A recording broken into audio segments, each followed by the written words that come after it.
सेपटे संसद शीतकालीन अधिवेशन जेहेतु आरंभ होती राष्ट्रपति कौन कहते सीधासख नहीं जाऊँ याद रखना चाहिए जिन्होंने नेपथ्य में रहकर काम किया। उनकी कार्यनिष्ठा ने संविधान निर्माण की प्रक्रिया को सुचारू रूप से आगे बढ़ाया।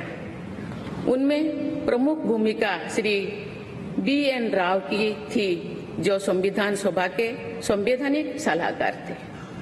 मैं संविधान सभा के सचिव श्री HBR अंगगर, संयुक्त सचिव श्री SN मुखर्जी और उप सचिव श्री जुगल किशोर खन्ना को भी उल्लेख करना चाहूंगी।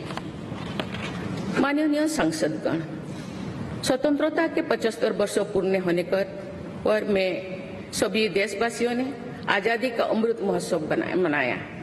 आगामी 26 जनवरी को हम अपने गणतंत्र की 75वें वर्षगांठ मनाएंगे।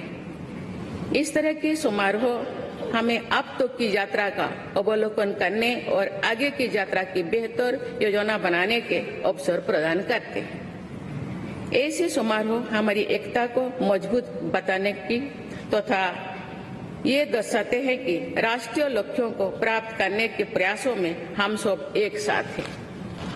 हमारे स्वाधीनता संग्राम के दौरान अनेक महान विभूतियों ने हमारे राष्ट्रीय आदर्शों को रेखांकित किया था।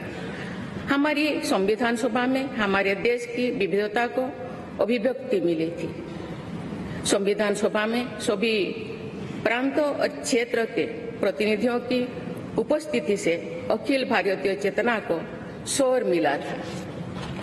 संविधान सभा के वाद विवाद तथा सदस्यों के संबोधनों में हमें संविधान निर्माण की प्रक्रिया के साथ साथ अपने देश के बारे में गहरी जानकारी प्राप्त होती है।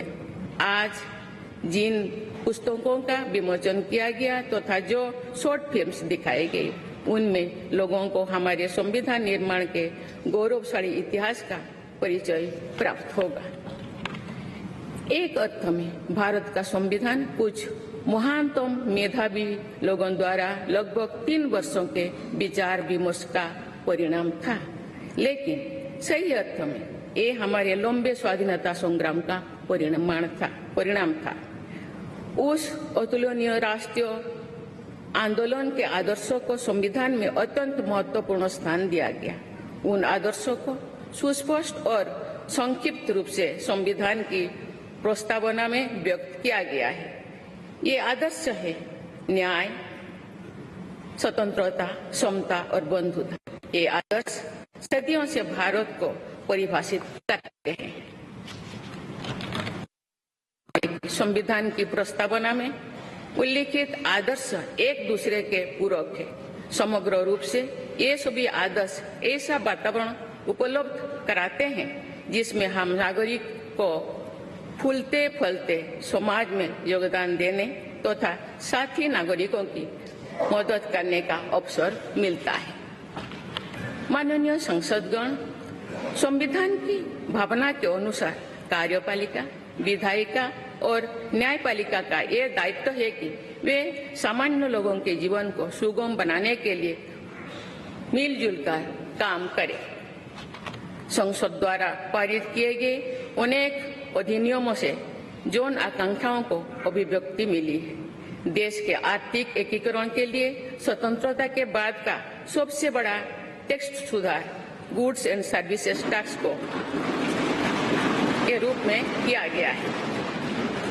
वर्ष 2018 में राष्ट्रीय पिछड़ा वर्ग आयोग को संवैधानिक दर्जा प्रदान किया गया है।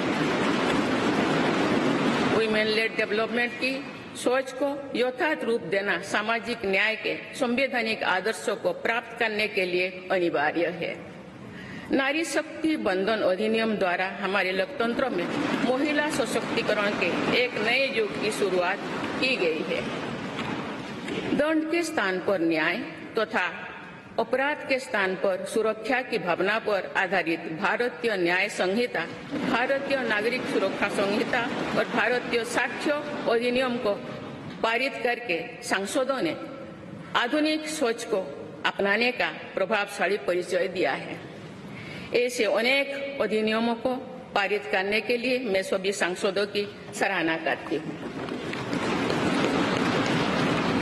पिछले कुछ वर्षों के दौरान सरकार ने समाज के सभी वर्गों, विशेषकर कमजोर वर्गों के लोगों के विकास के लिए अनेक कदम उठाए हैं। ऐसे निर्णयों से लोगों का जीवन बेहतर हुआ है तथा उन्हें प्रगति के नए अवसर मिल रहे हैं।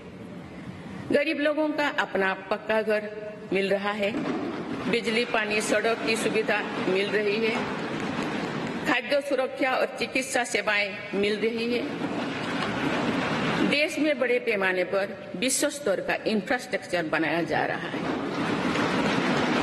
समग्र और समावेशी विकास के ऐसे अनेक प्रयास हमारे संवैधानिक आदर्शों को आगे बढ़ाते हैं।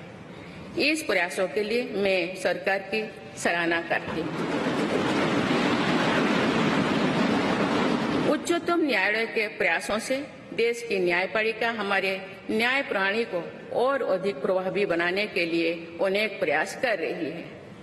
न्यायपालिका विचाराधीन कैदियों को और जेल सुधार के विषयों पर भी कार्यरत है।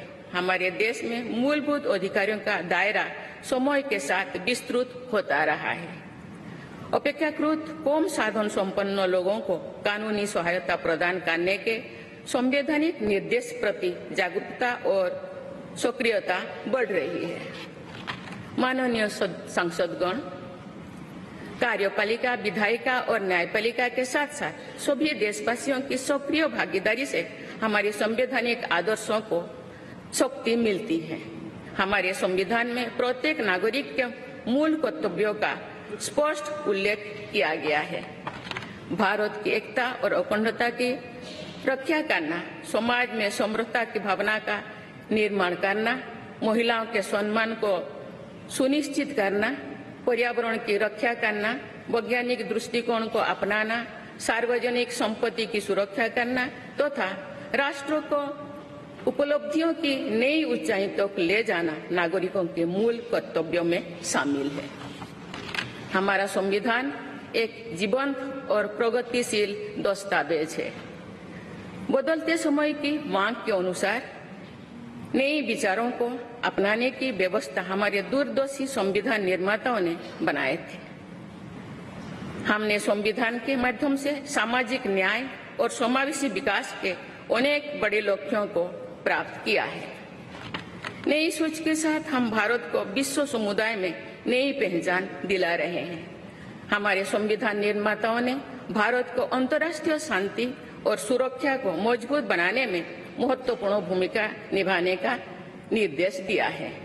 आज एक अग्रणी अर्थव्यवस्था होने के साथ साथ हमारा देश विश्व बंधु के रूप में ये भूमिका बेखूबी निभा रहे हैं।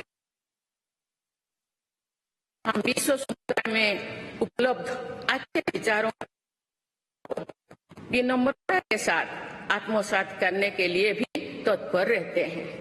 देश की जरूरतों के मुताबिक उत्कृष्ट विचारों और पद्धतियों को अपनाने की इसी भावना का उदाहरण हमारे संविधान निर्माताओं ने प्रस्तुत किया था।